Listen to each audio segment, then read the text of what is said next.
or welcome back to my YouTube channel. My name is Taylor.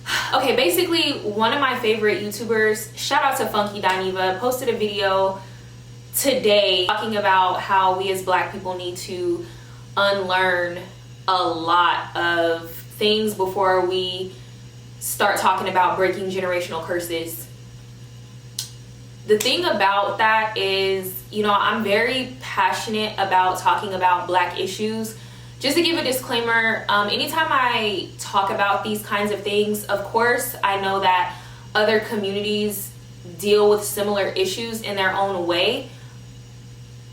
Because you always have that person that's just going to be like, well, you know, white people do it. That's fine. I'm not talking about them. I'm talking about Black people because I'm Black.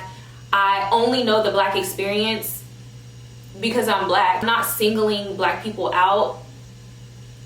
It's just, this is the only experience I know firsthand, so it's the only thing I feel comfortable talking about. Anyway, Funky Dineva posted a video talking about how we as Black people, before we start talking about breaking generational curses, we need to start unlearning things. To give you guys a little bit of my own backstory, since I was a little kid, I've always known that there was more to life. Like, even though I had I never saw like firsthand what it was like to have an abundance, not just of money, but just like of anything. I didn't see that firsthand. I always knew that I just knew that there was always more to life. So I grew up in a Baptist church, you know, growing up in this Baptist church. And to be honest, if you've been to one, you've been to them all. Like, if you're familiar with the Black church, Baptist, Pentecostal, Kojic, again, if you've been to one, you've been to them all. You know the shenanigans that come along with the Black church. And the reason why I'm bringing up the Black church is because it's so influential in the Black community. Besides slavery, the Black church has had the biggest influence on Black people. And if you're familiar with my channel, you know that I am very vocal about my disdain for the Black church. Let me just say that I still believe in Christ. I'm still a believer.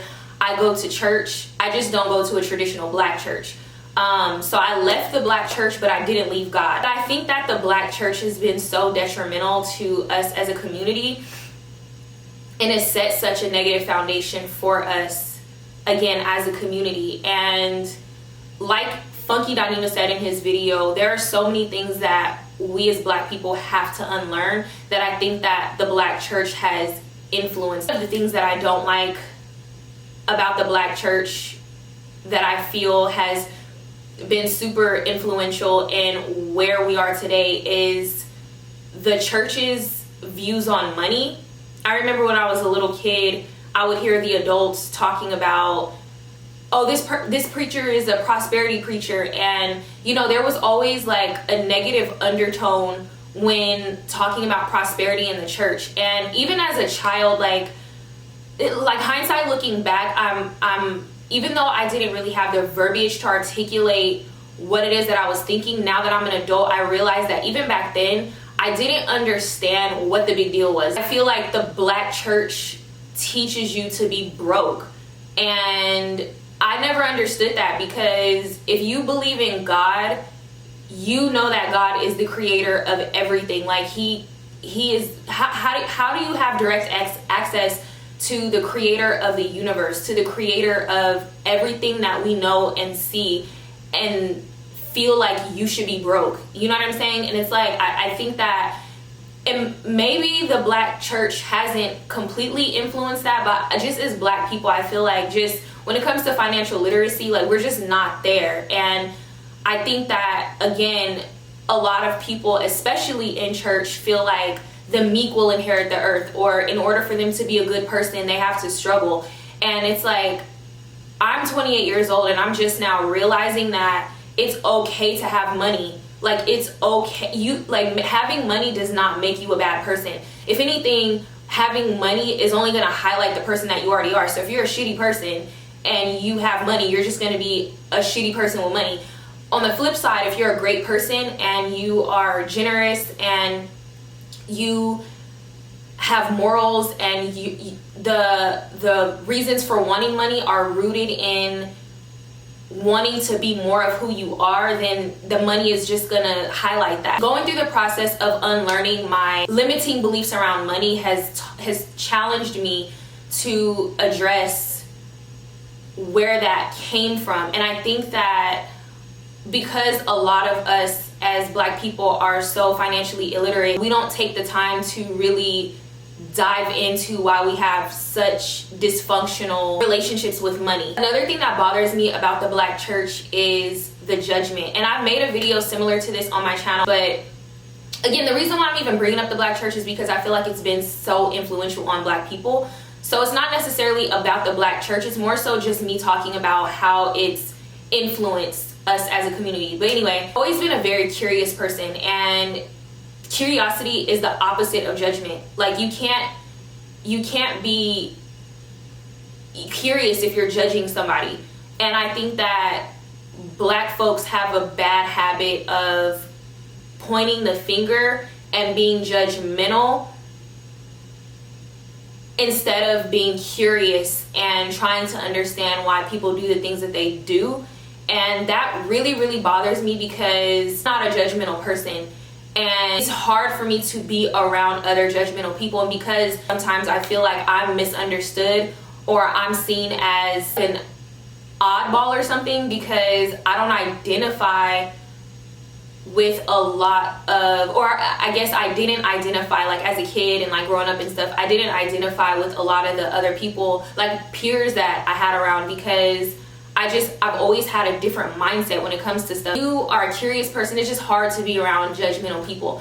The other thing that I can't stand about our community is how closed-minded we are. Growing up, I was always addressed as the white girl, the Oreo, and it is what it is. Like, it never really bothered me, but now it kind of does, not because it hurt my feelings or anything, but because it's like, why is it that because I speak proper English, I have to be white? Like, why are all the good things attributed to being white?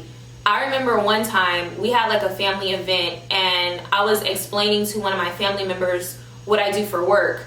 And I was speaking plain English, you guys. And he looked at me like a confused dog and was just like, why are you speaking white? Like, you speak to me in plain terms or whatever. He's some variation of that. And I was just, it just irritated me because I'm just like, bro, I'm speaking plain English. Like the way that I'm talking to this camera is how I was explaining what I do for work. And like, I wasn't using big $10 words. I was using regular words and they were just confused as hell. It's still disheartening to see so people repeat the same toxic behaviors over and over again. And to be honest, even a lot of the Black people with money and all of that, it's like we still have, like, it's not necessarily about having money or not having money. It's about the lack mindset. Like, a lot of us feel like in order for me to be rich, this other person has to be poor, or, you know, it has to be this or that. Like, I can't, it's either I have a job and I provide for my family and I'm unhappy, or I can be happy at my job and not make enough to feed my family. You can have a job that you love and still feed your family. Like, I want us to start adopting a yes and mentality instead of a this or that mentality. Like, yes, you can have a job that pays well, that you love, and feed your family. Yes, you are allowed to be financially free and love God. Like, I think that's one of the main things. Like, a lot of Black people feel like they have to wait until they get to heaven in order to live a life of peace. And it's like, no, you can live a life of peace here on earth. We need to unlearn as much as possible, because all of the stuff that we grew up, a lot of the stuff that we grew up thinking was the right way or the truth or whatever, it's a big fat lie. Let me know in the comment section down below. I'm not even gonna ask you if you agree with me. I already know that a lot of people are gonna know exactly what I'm talking about. So let me know your experience in the comments down below. What are some things that you're unlearning? Are you in therapy? Do you have a life coach? Are you in counseling? Like, what is it that you're doing to live an optimal life and get away from a lot of the stuff that we were taught that was wrong. I'd love to know. And like this video, subscribe to my channel. Thank you so much for watching, and I'll see you guys in my next video.